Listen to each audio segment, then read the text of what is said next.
Veuillez noter que les informations retrouvées dans les balados-diffusions constituent un complément d'information. Celui-ci ne sera jamais remplacer les conseils et le jugement professionnel de votre ou de vos pharmaciens de famille. Pour toutes les questions supplémentaires en lien avec les balados-diffusions, nous vous référons alors à ces professionnels de la santé. De plus, sachez que le masculin a été employé dans le but d'alléger les discussions. Bonne écoute! Bonjour à tous et à toutes, bienvenue à Les Piluliers, une balado-diffusion créée par 3 étudiants en 4e année en pharmacie à l'Université Laval.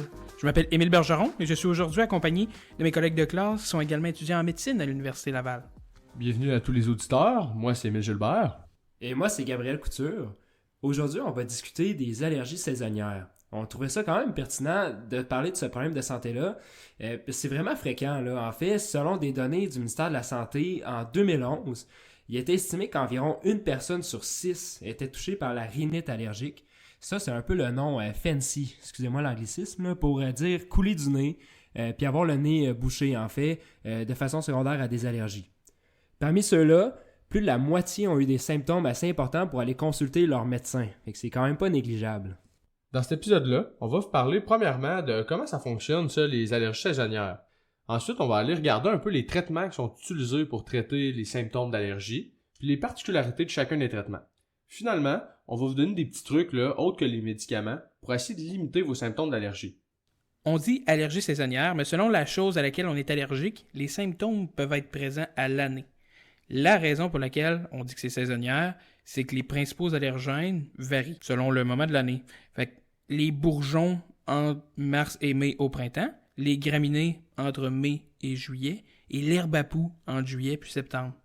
D'autres, comme les acariens, les moisissures, les poils d'animaux, peuvent être présents à l'année. Pour ces personnes-là, c'est comme si elles avaient des symptômes d'allergie saisonnière, mais pour toute l'année, tout simplement. Puis là, on t'entend dire allergène, mais c'est quoi ça au juste un allergène? C'est-tu quelque chose que tout le monde va être allergique? Non, pas vraiment. Un allergène, en fait, c'est une substance qui, pour la population en général, a plus de risques de créer une réaction allergique chez une personne. Par contre, c'est pas tout le monde qui est allergique aux différents allergènes, au contraire. Pour comprendre comment vont fonctionner les allergies, c'est important de comprendre comment fonctionne le système immunitaire. Parce qu'en réalité, une allergie, c'est une activation du système immunitaire. Pour vous illustrer un peu justement comment ça fonctionne, ça, le système immunitaire, faut le voir un peu comme une armée que votre corps va utiliser pour combattre les infections qui vont rentrer dans votre corps. Si on simplifie ça un petit peu, on peut dire dans le fond que le système immunitaire va fonctionner en 3 temps. Donc, la première étape, le système immunitaire va agir comme un mécanisme de détection des agents qui vont être à risque de causer du dommage à votre corps. Donc ça, par exemple, ça peut être des virus, ça peut aussi être des bactéries qui pourraient potentiellement vous causer des infections. Donc, votre système immunitaire les reconnaît pour être capable de les détruire. Justement, pour les détruire, la deuxième étape du système immunitaire, c'est qu'il va avoir une réponse immunitaire. Ça, en fait, c'est la phase dans laquelle le système immunitaire va détruire l'agent qu'il considère comme dangereux. Donc, pour faire ça, il va créer une réaction immunitaire. Donc ça, c'est une réaction complexe de votre corps qui fait en sorte que votre corps se met en mode combat versus un intrus, justement, qu'il a perçu dans l'étape préalable. Cette phase-là, c'est celle-là qui donne des symptômes. C'est la réponse en phase combat qui va donner les symptômes d'allergie désagréable. Finalement, il y a des anticorps qui vont être produits par votre système immunitaire, puis ces anticorps-là vont rester dans votre sang à long terme. Comme ces anticorps-là vont rester dans votre sang à long terme, ils vont agir un peu comme des agents de sécurité qui vont rôder dans votre corps, qui vont détruire les intrus qui vont déjà avoir été rencontrés dans le passé. Comme si on regarde un peu dans le contexte des allergies saisonnières, si vous avez déjà été exposé auparavant à un allergène, tout au long de votre vie, vous allez avoir une réaction allergique similaire parce que votre corps a déjà développé une genre de mémoire face à cet allergène-là. Puis là, peut-être un petit dernier aparté que j'aimerais faire. Il faut comprendre que normalement, le système immunitaire, c'est pour détruire des virus, des bactéries, des champignons, des choses comme ça qui sont à risque de nous causer du tort. Mais dans le cas des allergies, les allergènes, c'est pas vraiment nocif pour nous. En fait, c'est un problème qui fait en sorte que notre système immunitaire détecte quelque chose qui est bénin, donc qui n'est pas à risque de nous causer du tort, comme quelque chose de dangereux. Puis c'est cette méreconnaissance-là qui fait en sorte qu'on développe une grosse réaction immunitaire, mais en réalité, elle n'est pas vraiment utile pour notre corps, cette réaction-là, parce que l'allergène ne serait pas dommageable pour nous. Donc là, on parle de réaction immunitaire, ça peut paraître assez gros, mais heureusement, pour les allergies saisonnières, les symptômes vont souvent être légers et ils vont, dans la grande majorité des cas, se limiter à des symptômes sur les zones qui sont exposées à l'air ambiant. C'est quand même logique quand on y pense parce que les allergènes se trouvent dans l'air. Fait que les organes qui vont être en contact avec cet air-là vont être les plus touchés. Par ces organes-là, on entend le nez, les yeux, la peau et les poumons. Si on récapitule un petit peu, on sait maintenant que notre corps va déclencher une réaction inappropriée face à un allergène, qu'il perçoit comme un méchant, si on veut, puis que ça va nous causer des symptômes aux organes que l'on vient de mentionner. Mais plus précisément, c'est quoi ça, les symptômes, les gars? Typiquement, les allergies peuvent causer des symptômes aux yeux, au nez, à la gorge, à la peau et au système respiratoire. Si on décortique ça, on parle de yeux rouges, de picotement au niveau des yeux, puis d'avoir les yeux qui coulent beaucoup. Aussi, il va y avoir des symptômes au niveau du nez, fait qu'avoir le nez bouché, avoir le nez qui pique beaucoup, puis vraiment avoir des écoulements là, beaucoup au niveau du nez. Encore au niveau du nez, il peut y avoir aussi des éternuements là, qui sont quand même un symptôme assez fréquent. On peut aussi avoir des démangeaisons au fond de la gorge, soit en raison d'une réaction inflammatoire ou de l'écoulement nasal qu'on avait vu qui peut aussi couler au niveau de la gorge. Finalement, dans certains cas, on peut avoir des réactions de la peau comme des démangeaisons ou de l'apparition de petites plaques rouges au niveau du corps, et dans quelques cas rares, des symptômes respiratoires là, de difficultés respiratoires qui ressemblent à l'asthme. Donc, tous ces symptômes-là, vous pouvez tous les ressentir, mais dans la plupart des cas, il va seulement avoir certains d'entre eux qui vont être présents chez vous ou chez les personnes qui sont atteintes d'allergies. Il faut aussi garder en tête qu'il n'y a pas que les allergies qui peuvent causer les symptômes qu'on vient de vous mentionner. Les symptômes des yeux, les symptômes du nez, ça peut souvent être causé par des infections respiratoires. Des bactéries qu'on pourrait avoir au niveau respiratoire ou encore des virus tout simplement. On peut penser justement à un simple rhume qui peut causer des symptômes qui sont très similaires à ce qu'on vient de vous énumérer. Justement, aussi, il existe des petits trucs pour distinguer les symptômes qui sont causés par un rhume ou bien des allergies. Si les symptômes débutent dès le contact avec un allergène, si vous le connaissez bien sûr, c'est un signe qui nous oriente vers une allergie. Si la majorité des symptômes durent plus de 7 à 10 jours, sans empirer ou se résoudre, ça oriente également vers une allergie. Ceci étant dit, c'est important de se rappeler que les symptômes d'allergie et de rhume, ça se ressemble beaucoup. Si vous avez le moindre doute sur la nature de vos symptômes, consultez votre pharmacien ou votre pharmacienne de famille. Il ou elle pourra vous aider à identifier la cause de vos symptômes, puis vous recommander un traitement approprié, parce que justement, c'est important de reconnaître l'origine des symptômes pour bien le traiter, puisque les traitements pour une condition ou l'autre vont varier. Justement, aussi en lien avec les traitements, il y en existe plusieurs pour les allergies, puis on va faire un survol rapide de ce qui peut être disponible pour soulager vos symptômes d'allergie. Puis on juge que c'est quand même important parce que ces traitements-là sont à portée de main, sont en vente libre, puis parfois les gens peuvent les récupérer sans avoir un conseil d'un professionnel de la santé.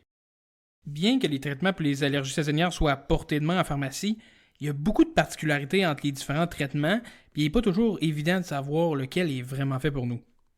On s'entend quand on arrive à la pharmacie, qu'on arrive devant la grande étagère avec tous les produits pour les allergies, on peut être un peu déstabilisé quand même. Ça pourrait pas être plus vrai. En fait, quand on arrive en pharmacie, il y a tout qu'un amalgame de produits disponibles à vous. En fait, que ce soit des gouttes, des pilules, des sprays, des crèmes, il y a vraiment beaucoup de choix qui s'offrent aux consommateurs. Puis ça, c'est sans parler des différentes compagnies qui existent pour chacune des formes dont je viens juste de vous parler. En fait, inquiétez-vous pas. On va essayer de démêler tout ça avec vous aujourd'hui. On va vous aider à personnaliser un peu votre choix de traitement selon les symptômes que vous éprouvez. Mais c'est important de toujours se rappeler que si vous avez des questions ou des doutes, parlez-en à votre pharmacien ou à votre pharmacienne, ils vont pouvoir vous aiguiller là-dedans. Avant de se lancer plus loin, on pourrait discuter du fonctionnement des médicaments qu'on utilise contre les allergies, qui sont nommés antihistaminiques. Donc c'est important d'aborder ce sujet-là, parce que ça va vous aider à comprendre comment prendre le médicament pour qu'il soit le plus efficace possible. Donc l'objectif avec le traitement, grosso modo, là c'est sûr qu'on ne va pas entrer dans les détails parce que la réaction immunitaire c'est quelque chose d'extrêmement complexe, mais le médicament vient agir, si on veut, en bloquant l'activation complète du système immunitaire en réponse à un allergène. Donc pour reprendre un peu l'analogie qu'on parlait plus haut, c'est comme si les agents de sécurité qui patrouillent dans votre corps, donc dans votre sang, viennent en contact avec l'allergène, donc ils le reconnaissent, mais que la réaction qui est enclenchée pour éliminer l'allergène va être atténuée. En fait, c'est comme si on coupait le moyen de communication, donc comme par exemple le walkie-talkie, des agents de sécurité pour qu'ils appellent des renforts. Donc c'est comme si le signal était tout de même envoyé, mais que ce signal-là n'aboutirait pas au développement des symptômes dans la phase de réaction immunitaire qu'Émile vous a parlé plus haut. C'est exactement ça, en fait, qui explique la raison pourquoi l'idéal, c'est vraiment de prendre le médicament avant d'être exposé à l'allergène. Si on reprend l'analogie des walkie-talkies, si on le prend après avoir été exposé, il y a déjà des renforts qui ont été appelés, fait que la réaction immunitaire est déjà enclenchée. Fait qu'après ça, même si on vient couper les walkie-talkies, ça va être plus difficile de combattre les symptômes reliés à cette réaction-là. Par contre, si on le prend avant, on n'a pas le temps d'appeler des renforts, donc la réaction est plus faible. Oui, c'est ça, exactement. Émile a très bien renchéri sur l'analogie. Fait que là, si on essaie de rendre ça un peu plus concret, vous comprenez que si vous avez une soirée entre amoureux, puis que votre autre moitié a un chat, puis vous savez que vous êtes allergique au chat, bien entendu, mieux vaut vous informer, puis prendre votre médicament à l'avance. Donc si on va un peu plus dans l'aspect pratico-pratique de l'utilisation des antihistaminiques, ce qu'on peut se dire, c'est que votre médicament, comme on l'a dit, il faut le prendre avant. Donc ça, comment on fait, c'est que justement, si vous avez des allergies pendant toute la saison des allergies, c'est important de prendre votre médicament régulièrement. Comme ça, on empêche d'appeler le système immunitaire, puis on s'assure que justement la réaction soit bien contrôlée en tout temps. Donc, en bref, point de vue pratico-pratique, c'est recommandé de prendre son médicament pour les allergies avant d'être exposé à l'allergène, idéalement quelques jours avant. Sinon, à la limite, ça peut être quelques heures avant. Comme ça, on s'assure de vraiment venir couper la réaction immunitaire avant qu'elle se produise. Maintenant, on est prêt à rentrer dans les différents médicaments. Donc, là, dans les médicaments, on va commencer par vous parler des médicaments qui se prennent par la bouche. Donc, si vous souffrez d'allergie saisonnière, il y a des bonnes chances que vous ayez déjà pris ou déjà vu une boîte de Ractine, d'Aerius et de Claritin. Ça, c'est des médicaments utilisés pour les allergies, justement. Donc, si on parle de ces médicaments-là de manière un petit peu plus précise, il faut comprendre qu'il y a deux grandes classes d'antihistaminiques. Il y a les antihistaminiques de première génération. Ça, c'est, par exemple, le Benadryl, c'est des vieux médicaments, ça. Maintenant, ce qu'on utilise vraiment, ou ce qu'on favorise, ce qu'on propose, c'est vraiment les antihistaminiques de deuxième génération. Ça, on a par exemple le Claritin, l'Aerius, puis le Reactine, entre autres. Ceux-là sont plus avantageux, parce que comme ils sont plus nouveaux, c'est la deuxième génération, ils ont été faits pour un peu venir contrer les effets secondaires du Benadryl. Puis en plus de ça, ces médicaments-là durent plus longtemps. Ils durent 24 heures au lieu de durer 4 à 6 heures pour le Benadryl. Donc pour les médicaments de première génération, celui qu'on connaît le plus évidemment, c'est le Benadryl.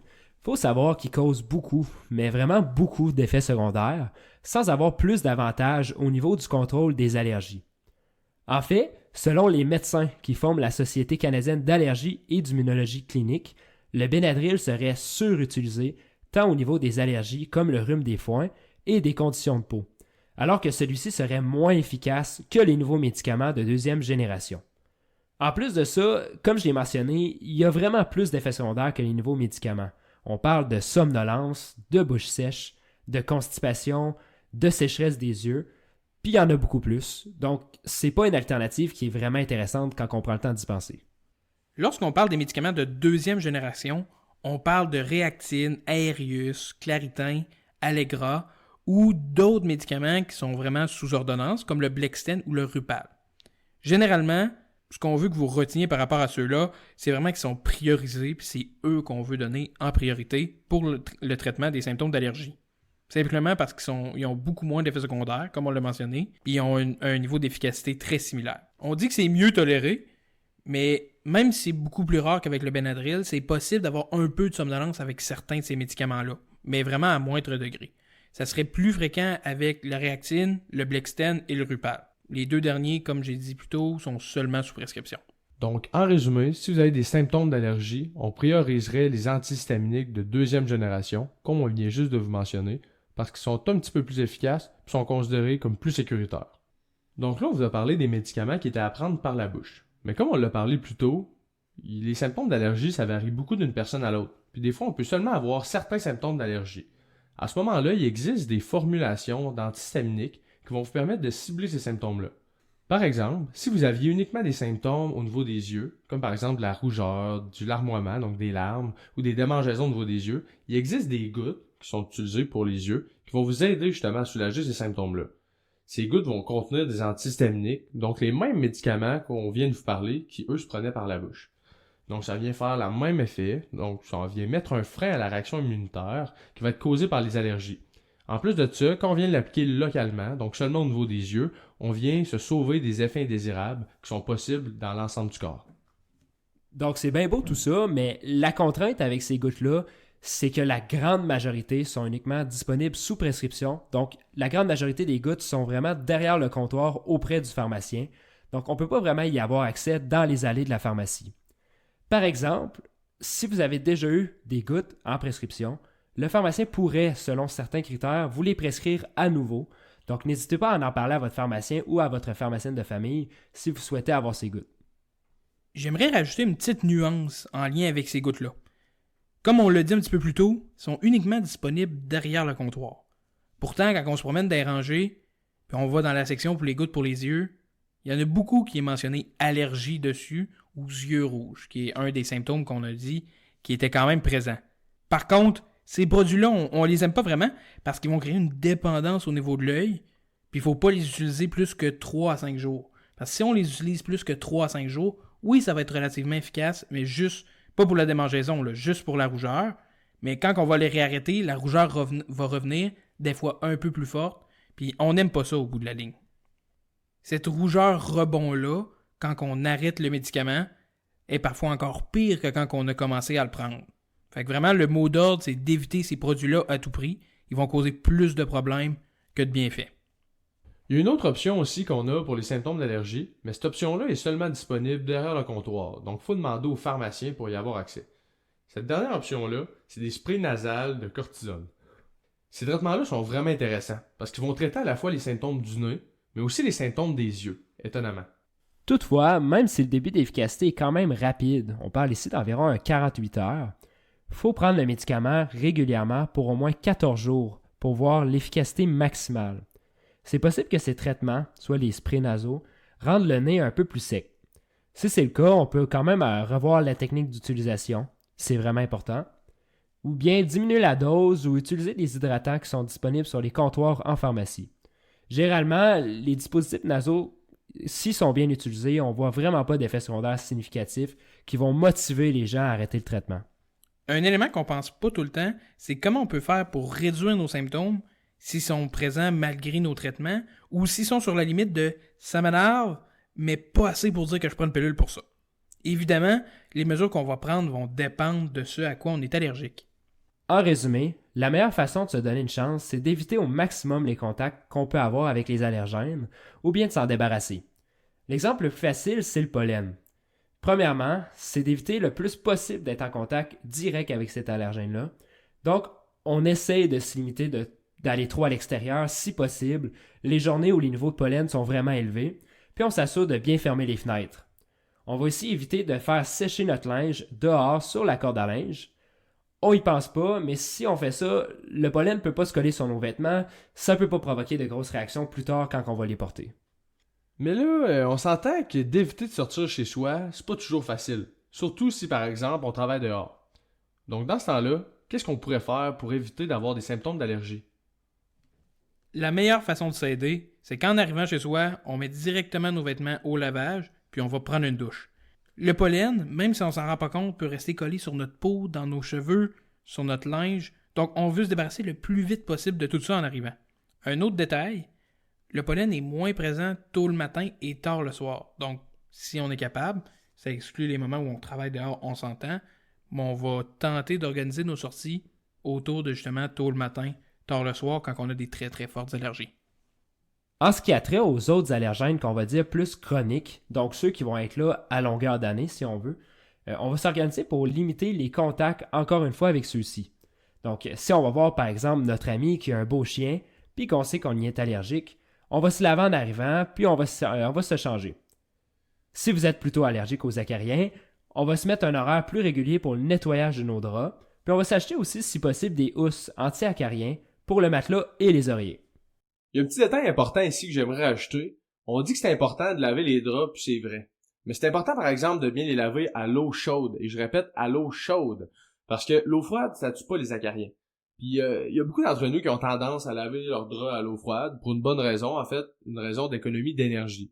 Toutefois, si on a des grosses allergies aux acariens, c'est un détail qu'il faut pas négliger. C'est important de vraiment laver ses draps à l'eau chaude. Je vous donne d'autres petits trucs rapides en rafale pour limiter les symptômes aux yeux principalement. Des gouttes hydratantes puis des compresses d'eau froide peuvent vraiment aider à soulager les symptômes au niveau des yeux. Les gouttes hydratantes vont rincer l'allergie à la surface de l'œil et les compresses d'eau froide vont aider à limiter la réaction immunitaire dans vos yeux pour limiter les symptômes. Finalement, évitez de vous frotter les yeux parce que ça va amplifier aussi les symptômes de démangeaison. Bon, maintenant, les gars, puisque l'épisode tire à sa fin, si on avait vraiment une chose à se rappeler après cet épisode-là, ça serait quoi selon vous? Je crois que la première chose qui est primordiale en allergie, c'est vraiment de s'assurer justement qu'on fait des allergies. Donc, il faut avoir des symptômes compatibles. Donc, on a parlé des symptômes au niveau des yeux, ça démange, ça coule. Au niveau du nez, ça démange, ça coule. On peut aussi avoir des éternuements avec ça. D'autres types de symptômes qu'on a nommé un petit peu plus tôt. L'autre chose qui est vraiment primordiale, c'est d'identifier ce à quoi on est allergique. En identifiant ce à quoi on est allergique, on va pouvoir l'éviter, on va pouvoir mieux traiter les symptômes. Puis aussi par rapport au traitement des allergies, ce qui est important à comprendre, c'est que les médicaments qui sont recommandés en première ligne, ça va être vraiment les anti-allergiques qui vont être disponibles en comprimé, donc les médicaments qu'on peut prendre par la bouche, puis ceux-ci vont traiter une multitude de symptômes. Par rapport à ces comprimés-là, c'est important de s'orienter vers ceux de deuxième génération, donc les médicaments les plus récents qui ont été développés pour limiter les effets secondaires, avoir une efficacité qui est tout aussi impressionnante que ceux de première génération, puis aussi qui ont une action qui est beaucoup plus longue, donc de 24 heures. Donc par médicaments de deuxième génération, on entend vraiment le Reactine, l'Aerius, le Claritin, le Blexten ou bien le Rupall par exemple, puis on veut éviter le plus possible le Benadryl. Finalement, si malgré tout ça, on a encore des symptômes d'allergie qui sont vraiment présents ou qu'on a des symptômes plus spécifiques, n'hésitez pas à aller en parler avec votre pharmacien. Il va être vraiment capable de vous guider, puis vous guider soit vers des sprays nasales ou des gouttes pour les yeux, si jamais c'est ça qui adonne pour vous. C'est ce qui met fin à notre balado-diffusion. Encore une fois, à l'image d'un pilulier, nous espérons que cette balado-diffusion vous accompagnera bien dans la prise de vos médicaments et limitera les oublis. Au nom de mes collègues et moi, merci de votre attention et à bientôt.